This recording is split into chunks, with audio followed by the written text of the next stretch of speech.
Aking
azaleas na ganun na rin nag-bloom.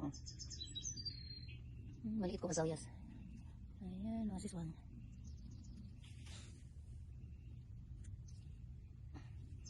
Ayan pala, ano natin bulaklak.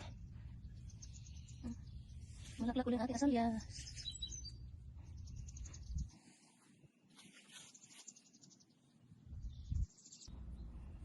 Ayan, mga siswang. Nagkalat sila dito. Yung mini daisies, ayan oh. Ang kikit pala kaya nila oh. Ang dami nilang nagkalat dyan. Yung garden bed ko, jungle pa rin dito. Hindi pa rin tinatanggal ng isa.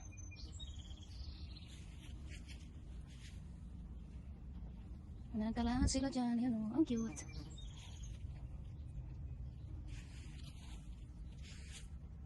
Tingin ko lang kung rose na to. Mamulaklak na rin siya. Yan o. 2 years. 2 years na sila nag-comeback. Itong binato, baka tiis din ako nito. Yan o.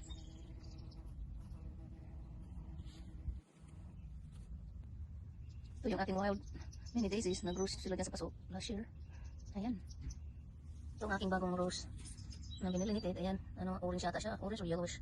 So tingnan natin. Baka sana mag-bloom next year. Tanim natin ito. Yan this year. Ayan. Good morning mga siswan. Ang ating wild mini daisies just bloomed. Look at it. Ayan. Did I say? Yan ang you're looking forward to this one. They're so cute. They're so cute and pretty. Yan pala ang ating bulaklak. Kaya hindi pa dito masyadong mainit. Ang aking azaleas na ganun na rin nag-bloom. Oh. Maliit ko azaleas. Ayan, mga siswan.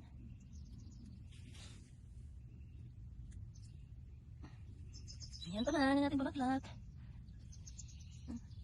Bulaklak ko lang ating azaleas.